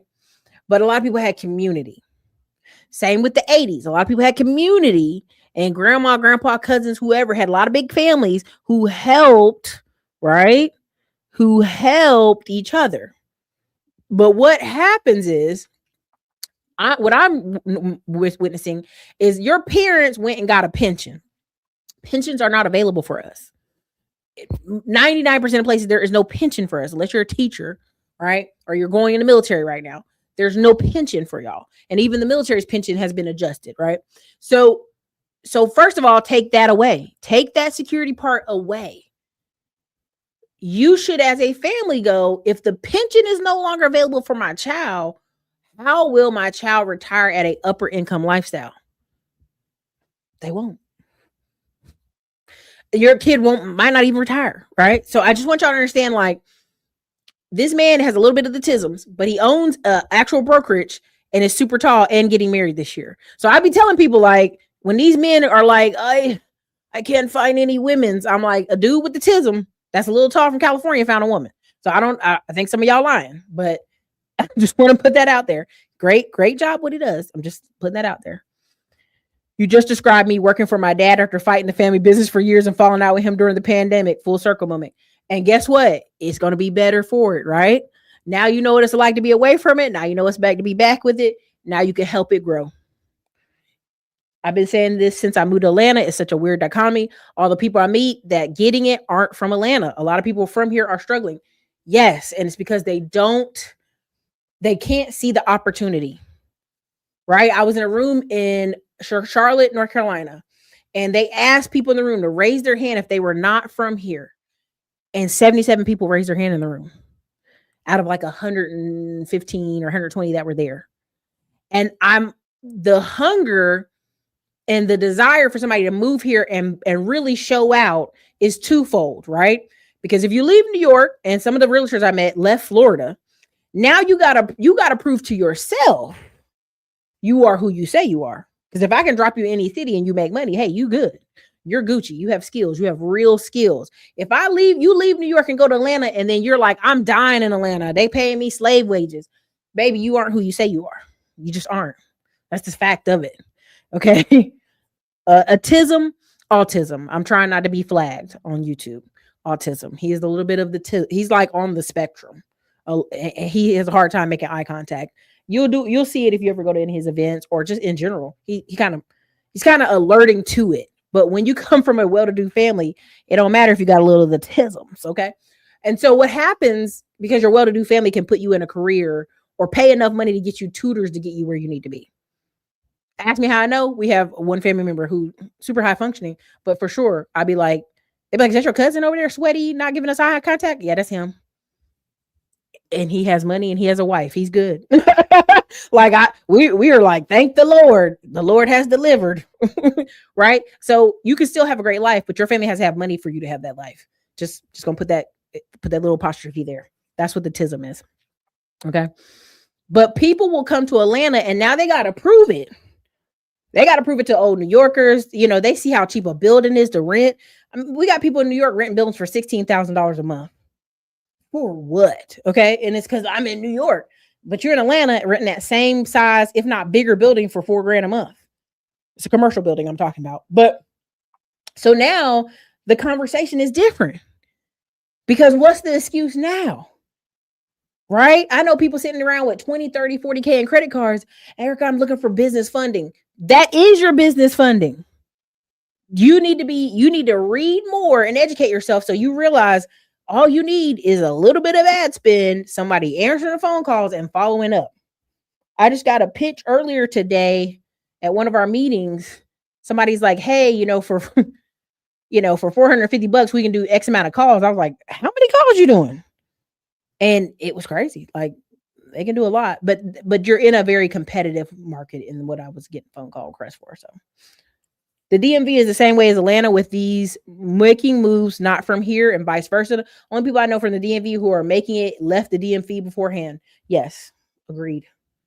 Transplants win. Transplants just win long term. Here you go. Of their income, whereas $600 of America is 1% of your income. So you have the same amount in terms of absolute economic growth per person in terms of hard dollars, but in terms of percentage wise, it's much smaller. And I think that's what the similar kind of dynamic we're going at here. But the most extreme examples of rigidity in occupation is among highly licensed professions. I went to a high school that was mostly professional class people. A lot of sons and daughters of doctors, lawyers, small business owners, high-performing salespeople, and even like a son of a politician. And now, like 10 to 15 years later, I look back at that and see what happened to all these people. The kids of lawyers mostly became lawyers. The kids of doctors mostly became doctors or nurses or somewhere in the healthcare industry. The kids of small business owners started businesses or work at startups. And the son of the politician ran for office. That's just an anecdotal example, but there's actually hard data really to back up for this. For example, if you're a woman and your father is a scientist, you are 4 times more likely to become a scientist yourself. If you are a man and your mom is a lawyer, you are 6.7 times more likely to become a lawyer. And it's interesting that you see it. It's more the mother, son, father, daughter dynamic is more common for inheritance of careers than the other way around. I don't know why that's the case, but that's what Facebook did a study about this, looking up at people's professions they've listed, and that's the data that they've come up with. And I'll go into some details for all of these studies, but in general, a kid is 18 times more likely to pursue the same career as their parents than if it was random. And we'll go through examples line by line of each one. First, doctors. Basically, children of doctors are the most high persistent profession. There was a study in the late 1980s that basically if you were the son or the daughter of a doctor, you were 4 times more likely to become a doctor than anybody else. And that's with med school standards getting harder in that time too. Sons and daughters of lawyers are 3 times more likely to become lawyers than people whose parents were not lawyers. Then we got to go to business owners and entrepreneurs. Parental entrepreneurship is very heritable. Like if your father or mother was an entrepreneur, you are 60% more likely to start a business than somebody whose parents worked a 9-to-5 job. I mean, I'm even a living example of this because my dad, my grandfather, and my great-grandfather all started businesses before I did. It also applies to sports. In the NBA, 50% of NBA basketball players had a parent who was either a professional athlete or a high-ranked D1 college athlete. Okay, I'm gonna stop it right there. That's more than enough. I want you to understand what happened. I want you to understand what happened. 50% of NBA players have a parent who played professional sports or were in some type of sporting professional collegiate level player. This is why there was one boy, Angel Reese's brother and her brother are playing basketball. Now, I'm going to say this in the best way I can. If you believe in 2025 to 2035 that your son is going to be a part of the other 50% that get into NBA, and he's under 6'2", God bless you. And everybody's like, you never know, Erica, could be possible. I remember watching the draft this year, and they had all the men sitting in the back of the draft, in the where they sit for the draft. And so many young men did not come to Pittsburgh for the draft. And they were trying to figure out why. And I was like, because the math of it, like just statistically, there's only a few spots. There's like 4,000 kids who like graduate that played football this past year. So why would hundreds of guys be sitting there when there's only like, 52 to 150 of them going to get picked? And that's for backup teams. That's for practice squad. That's for all that stuff. Okay. Same with NBA. The NBA is going international. Football this year has like a game in Germany, a game in Spain, a game in Australia. Last year they had a game in Brazil. You don't realize what they're doing. They're going to bring down that math that they're paying y'all to play these sports. I just don't think y'all understand what's happening. Like you having little Jerome that's 5'9" that thinks he's going to go play basketball. He can go play overseas for 10 years and have a great time. I just watched the thing of a woman who played overseas in Italy for 10 years, spoke amazing Italian, black lady. And everybody's like, man, you're like the Michael Jordan of women's basketball. Nobody knows her because she was in Italy playing basketball for 10 years. It's amazing. She had a beautiful jerry curl while she was out there playing. But I'm one of those people I keep telling y'all, like, your son or daughter overseas, it's very common that somebody played soccer or played a different sport and they were in that lane and that's how they make their money and it's fine. In America, it's much more a lottery. And people keep signing their kids up for the lottery. Well, you never know, Erica. It's possible. I had our family friend. I don't want to say his name. I don't want to hurt his feelings. I went to East Carolina, and this is years before I got there because he's in my older cousin's age range. And the dorms in East Carolina, they call them quads. They have 2 guys each room or 2 girls each room, depending on what quad you're in. And they have a bathroom with 3 toilets and 2 showers. It just is what it is. It's a quad. And so what happens is in the quad, every single black man in the quad, 7 out of 8 got picked for the NFL. He was the only one did not get selected. He tried for the next 10 years on different practice teams all over the United States. Was he getting paid via the practice teams? Yes. Did he have a white girl that did all his homework and did all this stuff for him and got knocked up with a set of twins? Yes. Did he come back to her after being out there trying to chase the practice squads for 10 years and never played a live game? Yes. And he ended up marrying her. His kids were 9 years old, y'all. They were at the wedding. It was crazy. I said, this white lady don't care. She take him back. She don't care. She taking him back. And so I just want y'all to understand, like, imagine it's a lottery. And we just watched him like be the fittest black man we ever seen in our whole adult lives. And one of my cousins said, dude, you might have to give it up. Like, I think you're about to tear your knee. You're going to have to give it up. And it was that last year where one of the NFL teams told him, you might want to look into just being a coach at this point.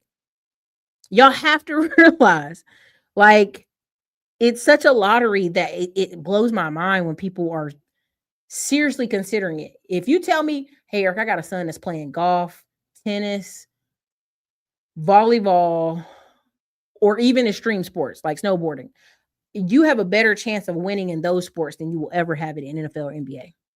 Just the numbers are absolutely crazy. They're crazy. My dad is a CFO and started in sales, and me and my brother are in sales. He's spot on. Yeah. You know the rhythm and the flow of it. The NBA and the NFL, to agree, is already reserving that other 50% for foreigners. Exactly.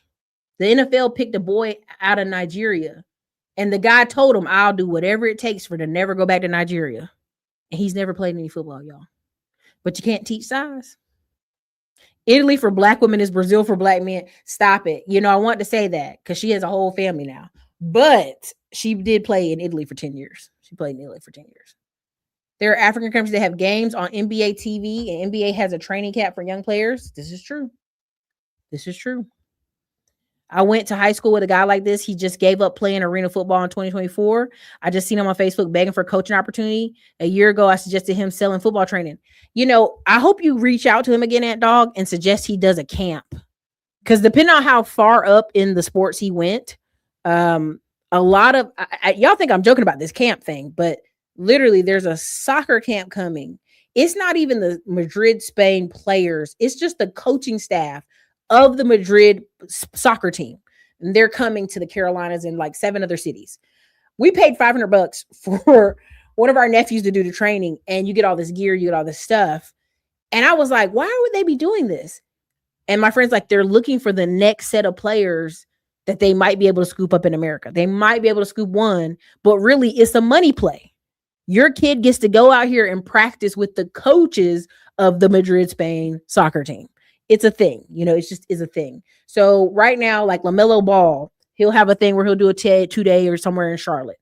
You'll have the guy with the really country ass accent for the Carolina Panthers. He'll do a 2-day training. It's $800. And so when y'all sit here and tell me y'all kids are going to play in NFL, and I'm like, how many of these $800, $600, $1,200 trainings can you afford to put your little kid in this year? How many can you afford to do? It's a real, I mean, this is why this whole, I'm just going to move and everything's going to fall into place. And it's no kind of consequence to do the math or how much proximity. Like when I moved to Austin, I keep telling y'all this story and I know you're tired of it. But when I moved to Austin, I went out 5 to 7 days a week. And I was working 2 damn jobs, y'all. I was at an apartment complex all day. I'd leave, do happy hours. I'd be at accountant happy hours. I'd be at other place happy hours. And then when I picked up the second part of my job, the pizza delivery, I did that Friday, Saturday, and Sunday night. Sunday during the day, church, after a singles group, whatever event we did, I 2-stepped on Saturday. Sometimes I would deliver pizzas in the day so I could 2-step on Saturday night. A lot of times I did, you know, tubing down the river and 2-stepping at night on Saturdays. The amount of you move to a new city, you have to build up a group of people that is involved. Most people say, well, I got my family, Erica. I'm moving with my wife and kids. Your wife still has to get around a community of other moms. Your kids have to get in a community of other kids. So the proximity is important. And you just deciding willy-nilly you're going to move to Atlanta, you're going to move to Houston, you're going to move to Dallas. You have to go with the intention. I'm going to have to give this a year to 2 years of really building up my network. It's easier if you know people. It's easier if you go with a high-paying job. It's easier, but that's why I keep harping on what your parents do matter, because 90% of the time you're going to follow that because it's easier to do, right? It's just easier to do. It's easier to fall into the mode of average. On top of that, kids playing sports, no recruiters in sight, not placed at the right school, but they keep trying. This is true. They used to say they'll find you if you're good, but that's not always true. The Nigerian guy who was drafted probably fell short of getting a European soccer team, but he likely knows several guys who made it though. Yeah. My team picked someone in the first round from Nigeria who only played 4 years. I'm telling you, it's coming. I definitely suggest coaching small cohorts, similar to training we received in high school. We went to a place called Sportsplex. They trained thousands of pros. When I was in high school, I was on varsity tennis, and we got an invitation to go to Florida. And some of our parents were like, no, you can't do it.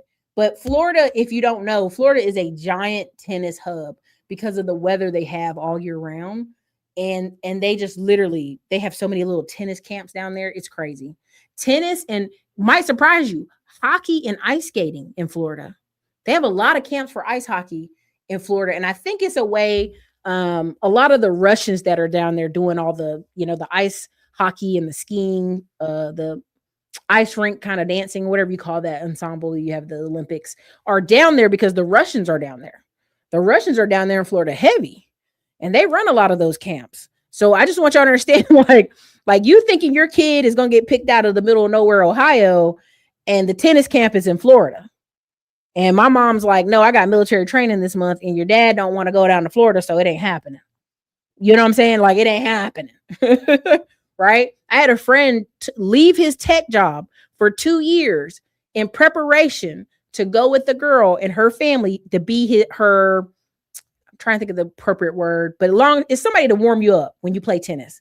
So the daughter was getting ready to go into the pros. You have to be 15 or 16, get ready to turn 16 to go into the pros, semi-pros for a young girl in tennis. And literally the year she turned 16 and they were getting ready to sign her up, she tore her ACL. So my friend who left his tech job, those parents had been teaching and paying him big money to, work with that with their daughter. When that daughter had that injury, he was like, I need to go back and get a tech job. Like, that was my meal ticket, was going around the country with this girl and going to all these events. And I'm like, you got to do what you got to do. That's why when y'all tell me y'all kids going to do these sports, I'm like, you better do it for the love, because the levels to it is insane out here. And if your kid's really good, your daughter's going in at 16. If your kid's really good at golf, Donald Trump, his granddaughter, they tried to get her into the women's PGA. She couldn't qualify. She missed it just by a little bit. And trust me, they in Florida with the money, with the coaches, with the name Trump, and couldn't get her in. So y'all gotta, y'all just gotta, it's kind of like, wake up, black people. No disrespect, but that whole, like, we don't do sports. Yeah, you better do sports from the perspective of a coach. You better do sports from the perspective of coaching and services and things you can provide. So think about it a different way. Pro sports will be less of an option for everyday black teen young men to make their way in millionaire status. NBA already has 25% foreign players. NBA barely has any black American players. This is true. Once me and my old homies fell out, I'm cool on offering my advice. They start to think you're better than them. Unfortunately, it happens. Or my friend used to say, don't give unsolicited advice. And I sat there and listened to them complain for an hour. And I said, okay, no problem. I never had lunch with that person again. I wish them the best. I love them. I hope they have a good life. But everybody thought, damn, America, that's cruel. I said, if you're complaining about your life every time we eat at lunch and I make a comment or two and you're like, don't give unsolicited advice, baby, I'm not here for you to cry and beg and be upset. And I'm supposed to just, oh, poor baby. Nah, go get a therapist. Get out of my face. I wouldn't be surprised if you're more. Yeah. Oh, plenty. Real Madrid is no joke. I know. And so, like, our family members decided to go play that one too. So no matter how genuine you are, they take it personally. Yeah. I played tennis in Florida. Should have stuck with it. Baby, I went to go play tennis. Y'all know I'm teaching my nephews and I'm teaching some of my cousins tennis right now. When I have my off time, that's my time to talk with them and like ask the young people what's going on. I kind of leave the door open for the other young cousins to come. And we went out there and this man he was Asian and he was so proud. Like, oh my God, you're teaching these kids. I'll teach for free. I'll do it for free because I can see they love it. And, first my spidey sense went off like stranger danger. But I could see him and an old Indian man, they were kicking butt playing tennis. So I was like, okay, yeah, okay. I'll let you come over here. I'm going to watch you like a hawk. Make sure you ain't no pedo. But I'm going to let you play tennis with the kids because some people really do love it. And just, there's no kids in their life to even, spread that information to or spend that time. My aunt owns land in Delray Beach, close to the tennis facility. I'm telling you, and they doing it. I do remember you predicting 3. Yeah. That's why I said I've done a lot of what I could do here on YouTube. We'll switch more to the vlog style and like some other stuff I'm gonna do, but yeah. Russians and Cubans heavy in skating. Yeah. You can make the money. But you're dealing with them type of parents.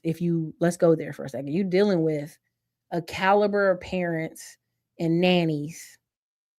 You might not like it. I wish young black boys would give this fantasy up.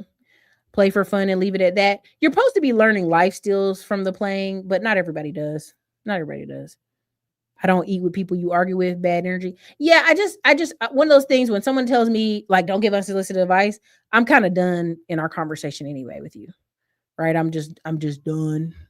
We're good. We can just go ahead and part ways because you're not going to eat my day up crying every day. You're just not going to do it. Let me see. Did I have anything else left I was supposed to show y'all? I think it was this one, and I'm gonna close it out here. I think it was this one. I'm in with something nice and then the serious one. Here we go. Let's go here real quick. This is a basic I've told y'all forever. So it's a proximity play, but I'm gonna let you do it. 4 to 5 years later than people who only speak one. And bilingual people are consistently rated as more intellectually attractive. And fourth, practice art. People with a creative hobby are rated as more interesting and more confident in social settings than people without one. The key is that the most socially and intellectually compelling people aren't trying to be interesting. They already have something that they do, and these hobbies build that quality. Many of you wanted more hobbies, so I wrote a list of 100 hobbies for people who are always learning. Just comment hobbies and I'll send it to you. Here's a list of hobbies that make you disgustingly interesting to be around. What you do in your free time quietly shapes how people perceive you. So first, learn a musical instrument. Nobel Prize winning scientists are significantly more likely to play a musical instrument. Second, start reading classic literature. A study found that people who read fiction score higher on tests measuring emotional intelligence. Third, learn a second language. People who speak 2 languages develop dementia 4 to 5 years later than people who only speak one. And by Okay. Now you're gonna say, Erica, how's this a proximity play? What do you mean? Hobbies. Again, tennis is a hobby, right? Tennis is a hobby. Speaking other languages is a hobby. Going to certain places are hobbies. There's a ton of list of hobbies. There's all a wide range of hobbies, right? And so the crazy part about hobbies is I literally know a girl we went to college with. Her mom was a medical doctor. Her dad was a musician, but he played classical music, I think, near New York in one of the symphonies when her mom was in medical school, and that's how they met. And I was always like fascinated. How did your dad get your mom? She was a doctor. And he just was interesting. Like if you meet her dad, he's one of those people like, oh, there's a picture on your wall. What is that? We went to Bolivia and climbed in the jungles and blah, blah, blah. You know, like he was an interesting person. And this is quiet as is kept. I want y'all to understand. It was never a thing of broke men not being able to get options, broke women. People used to be interesting, y'all. They used to have hobbies. They used to go dance. They used to have more to themselves, right? They could entertain you. They could sit in the park and have a picnic and not be bored. When you have all these people saying, what you doing? What you doing? What you doing? They're not doing anything, right? There's so much available. And I want to go kind of in a series, but I'm not going to do it now, about creating your own curriculum. And if you do it, these can be lifelong things. They don't have to be like, hey, in 6 months, I'm going to learn Spanish. I'm going to do it right now. You can learn Spanish over the course of your whole life, right? I know a man right now married to a Mexican woman. Don't know a lick of Spanish. They've been married 20 plus years. Okay. You have to actually want to do it. You have to actually want to compete to do it. And so hobbies are things that are proximity plays. There's a couple Broadway shows that I go with other business owners from Dallas, and people are like, why would you go to that? And I'm like, first of all, Broadway shows are awesome. Shut your face. And two, it's with a bunch of other business owners. Okay. So right now in the spring, in January, there's a lawyer association that's going overseas. And people are like, why would you go with them? You're not a lawyer, Erica. I'm like, yeah, but the group conversations will be at such a level that I'm like, heck yeah, I'll go with your lawyer group overseas to do this event. People have to decide at some point, if you're trying to move up, you cannot pick at your parents and pick at your family for not being where you want to be in life. You actually have to put a little elbow grease into accomplishing that life. Like the way you want to look at 40, 50, 60 is different. You want to hike? I remember this black man saying on TV that, if it wasn't for him meeting a white woman, he wouldn't know what sushi was or hiking. That's your problem, bro. There's plenty of black people hiking. There's plenty of black people eating Asian food every day of the week. That is a you problem. That's not a white black issue. That's a class issue. And people don't realize that. They don't. So I'm gonna finish it out with a little bit of doom and gloomity, but I don't want you to stay here. It's just a little bit. To make money, that is how we know how to get by, is under capitalism. But the fact of the matter is, capitalism is crumbling. And a couple years ago, I probably would have been labeled as a conspiracy theorist for saying that. But now it's very much more within the general conscious that this is a fact. With that being said, you're going to have to adjust your expectations of the future or potentially get left behind. This takes me to the second thing that you will want to do in order to survive the next couple decades. You need to be working on your analog skills. The future is going to be for the people who can provide a palpable service to their communities. This is going to be how a lot of people end up getting by, because currency, as we know it, is about to change wildly before our very eyes. But you know what never goes out of value?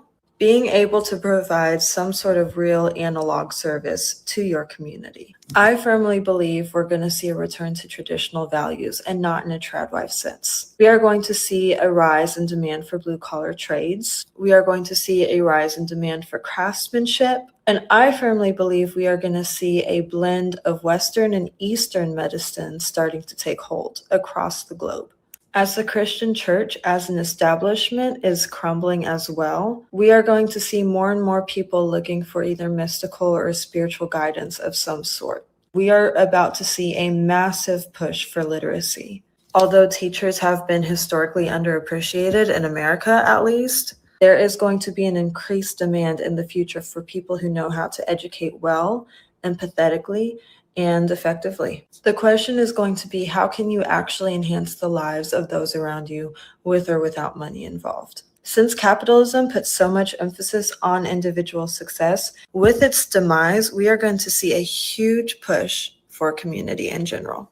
Those are my general tips for if you want to survive the next 2 decades. Best of luck. I will see you next time. If you want to survive the next... Okay, now, you know, I'm not trying to end it on doom and gloom. I really am not. I'm not trying to, oh my God, Erica, God, that was negative. I want you to think, okay? I want you to think what's happening.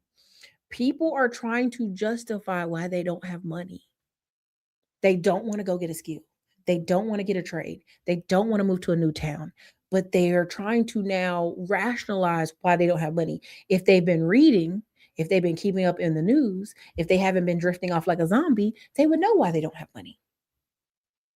Now, there's a thing this girl says, I always show her on here, language of the poor. The language of the poor is, it's somebody else's fault. It's somebody else's whatever. I've told y'all this, and I said this before, if you're a man and a woman doesn't find you handsome, she needs to find you handy. My grandpa used to tell me that. Okay. She don't find you handsome. She better find you handy. Right. Now, I'm just saying, you're going to say, Erica, all these men don't know how to change tires, don't know how to build roofs, don't know how to. I'm just saying, if you're a man who is low on income, the quickest way that you can become attractive and people want to help you, said man, is be handy. We had somebody's son, they just came out of prison, and he's like, I'll cut grass. I know how to build fences. I know how to build all the stuff I learned in prison. If y'all just give me a chance, I won't charge too much. He did a good job at 2-3 ladies' houses we know. He did a good job at the 2 other ladies' houses we know. These are all older widows with pensions, living well. And now there's about 10, 15 families who keep, hey, you know, you need to give Mr. Mike a chance. Mr. Mike, I'm trying to give him a different name. Mr. Mike just came out and he's working his butt off. He's driving his truck. He's keeping his nose clean. He does a really great job on houses, yards, and fences. These people are lining up to give this man work. So I always tell people, are you handy? Can people just in a pinch be like, you know, he's not licensed, but he can do this for you. You know, I got an aunt that's got chickens that made so many eggs. She's just giving eggs away. Okay. I just want y'all to remember, as people are trying to figure out how to do life without money, as these people are in van life, tired of peeing at the Starbucks, and they go and move into some rural land, they start doing homesteading. They start having chickens, right? Or they move to Texas from California. Now they got a stunt on Instagram to show you that the move from California wasn't financial, but it was. Over the next 2 decades, if your husband or wife, and I mean both, if your husband don't work for the next 5 years, what are ways he can impact the family? And I mean in a positive way. If your wife can't work for the next 5 years, and y'all be surprised how many men call me and go, Erica, my wife had a baby and an accident happened and she can't go back to work. And I go, welcome to life. That can happen. What's the game plan? What is the game plan? Because it ain't going to be new cars. It ain't going to be a new car. It ain't going to be a new truck. It ain't going to be a brand new house. It's going to be what? A used house, a secondhand house. It's going to be a used car. Can your man change the oil? Can he change the brakes? Okay. Do you know what I'm saying? Do y'all get where I'm going with this? I'm not trying to always doom and gloom y'all. That's not the point of this whole channel. The point of this thing is when people are doing these channels, basically reading out loud to you the math that they no longer want to even try to go up the corporate ladder or own a business. These are people who are always going to be in and out of part-time jobs for the rest of their life. And they're okay with it. As long as they got their kids and their house, they're okay with it. This is the America you're going into. So when you sit here and try to argue with me like, oh, I don't need to get trades, I don't need to get certifications, baby, it ain't going to take much to outperform the next person. It's really not. It's not. Okay. So I'm gonna read these last comments and we're gonna get out of here. Thank you for your time. Didn't mean for this to go 2 hours, but I appreciate your eyeballs. I appreciate your time. I know y'all got kids. I know you got stuff to do. Don't Coco Guff come from upper middle class background? Also, Tiger Woods' son might be great. Yeah, both of them gonna win. Coco parents had her out there watching Venus and Serena play as a child, 5-year-old. It's on video. You can go watch it. Some people say, let me rant. Let me talk. There's a guy that says, I just want to talk. And I'll be like, y'all stop sending me that video. New Yorkers go south and think they're supposed to make $200K to drive a bus like in New York. Baby, I'm telling you, this man gave me a whole diatribe that Houston pays slave wages. And I was like, well, what do you do? This man was driving a bus, y'all. I was like, you're driving a school bus for children. That's not even all day. That's a little bit in the morning, a little bit in the afternoon. Then he went to go drive a city bus. I'm like, it's in Houston. Most people have cars. Yes, there's city buses, but you ain't about to make a lot of money. This ain't Chicago. This ain't New York. This ain't even California. What do you think you're supposed to make as a bus driver? Being honest. There's no excuse to the point with knowledge at your phone. So my thing is always the future belongs to people, not that just can hear the information, but can process it, can critically think. So we saw what happened when the little boy gave the flashcards to people to read the cards. They could read the words, some of the kids, but they could not tell you what the words meant. They didn't know what silhouette was. They didn't know. I mean, they had one where it was like a premonition, right? They didn't know what premonition was. They didn't know what a behemoth meant. They didn't know what a behemoth meant. It was a couple of different, like the boy's been trying different cards. School's going to get this kid in trouble anyway, but that's how bad it is. Like they're reading it and they don't know what it means. So the future will belong to those who can read, also interpret it, also sharp enough to understand what's happening. Or is it me, or does it seem like the World Cup isn't having the impact that most people expect because tourism in the U.S. is down? Airbnbs are getting booked, but nowhere at the spec rate. So I think this is a lot of hype. I think this is a lot of hype where people are like, oh, it's not like it should be. The World Cup is not going to have the Olympics effect. I know y'all think it should. I'm in Texas. Austin is already sold out his tickets, but that's because we have a huge Hispanic population. Look for tickets anywhere there's a huge Hispanic population. And also the fact that some of the resale ticket prices are $12,000. I don't care who is playing soccer. I'm not paying $12,000. Like I had season tickets to a soccer team, Austin, and I still would not pay $12,000. So the World Cup, you know, the expectations are kind of ridiculous because right now Canada's in a recession. America's in a recession, but we've changed the definition of what a recession is. Like 2 back-to-back quarters of lower GDP, however you want to say it. But now we add jobs and some other S into it. So the definition has changed. But we'll look back and say, oh yeah, America was in a recession, and so was most places, especially China. So especially when China had like 10,000 banks closed. And people are like, oh, well, China has this many X amount of banks. That doesn't matter. I'm like, 10,000 banks closing is a lot of banks. I agree. Some of those things are considered lame or white, but I don't care. I have tapped into a few of those hobbies. To me, painting, dancing, two-stepping, like who says those are lame? I don't know. It's very interesting how people are acting out here. Plenty of people eat sushi. Y'all know that sound crazy. Y'all know that sound crazy. Somebody, sushi, like black people? I go to sushi places full of black people. What are you talking about? Please give me unsolicited advice. I don't mind any helpful in this lifetime. Baby, people don't like it. Erica, don't give unsolicited advice. I'll be like, you crying at this table for 2 hours. I can't say nothing. Please. I am not going to read that. Usually with the big sport corporate events that will usually build their own little town around the stadium and block out access, intentionally or not, those areas get the most tourists. Heretic, Jesus is King. Well, listen, there's been a revival as far as Catholic churches and many of these non-denominational churches. I told you I went to church in Austin, Life Church, and then before that I went to 2 other ones. Life Church had more boys than they had women in there. One day I was sitting in the back like, am I at the youth? I thought I was at the youth hour. I was like, I'm at the youth hour. They're like, no, it's just 11 o'clock service. I was like, oh, okay. It's a lot of young people in here. So don't believe the hype.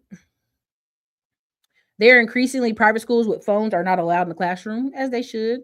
It's an easy way to get kids kicked out of school too. Analog girl in the digital world. Also being reliable. Yes, being reliable is a thing. It's a thing. Tennis, sailing are also upper class sports. If you move into social class, economic class, you need to accommodate to these sports and hobbies. Yeah. So part of 2 of my trips this year to Rhode Island include sailing. Like we've already booked it. So it's like it's the environment, but it's also it should be common to you. It shouldn't be this foreign thing. Listen, y'all know them van life people doing. Stop acting like I'm lying.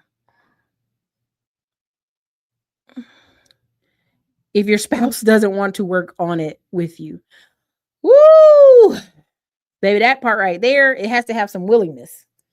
I mean, I'm not no therapist. I ain't gonna get in it. Y'all not catching me out here like that Bryant lady claiming she was a doctor. I ain't doing that. I'm gonna just tell you prayer and other people talking about it. Tenacity is everything. Oh goodness, you got a lot of comments. Sorry, I'm trying to finish out these comments. I am on the Home Depot free training night. Yeah, you got it. Hey, get it where you can.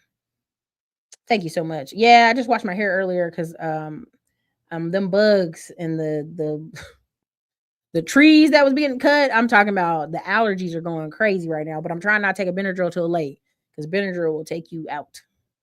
Teach them kids cursive writing. Yes. Reading, writing, arithmetic. Yeah, I get you. Right. Yep. Let me see. Van folk living like nature boy. No, don't say nature boy. They're trying to buy the rights to his daggone story. It's crazy already. Sorry, you guys. This is your girl Erica. If you see any, I'll post it up there if we have any trainings coming up next week. I can't remember what day, but I'll post it if we have any trainings next week. Email our staff if you have any questions, comments, book a call if you need to speak to me. Life is getting fun and funner. So I hope, where do I find your course, Middleman to Million? You need the course or you need the school group? Middleman to Million school group or course? The course is, I'm gonna let him answer. Which one? You looking for the school group? The school group is where we do the live trainings. The course is the OG courses. Like, why am I not adding more stuff to the OG courses? Y'all, them courses have been out since 2017, and I add stuff to them every freaking year. And they're like evergreen. I've always been updating them, adding things to them. At this point, it is what it is. Like, I'm just not even gonna put any more effort into them. Like, you get them, you don't, you don't. Now, the school group, we are doing the live trainings every month. I add something, either government contracts or bid boards or more certifications that you can grab in 2-3 days and change your life. You know, later this year, probably in November, December, we'll talk about our franchise process and how that worked all summer and how crazy that was, but not right now. So, but anyways, you guys, this is your girl Erica, Classic Climb Blog. Y'all can find the link in the chat if you need to join Middleman and Middle School Group. You guys have a great evening. Thank you for your time. God bless you all. Hi, I'm Brandy Williams, founder of Williams Accounting and Tax Services in McDonough, Georgia. We're a full-service accounting firm proudly serving clients nationwide, including military families and U.S. expats. With over 20 years of experience as an IRS-enrolled agent, we've got you covered from past tax returns to business services and strategic tax planning. Visit WilliamsActTax.com. Let's get connected and take your finances to the next level.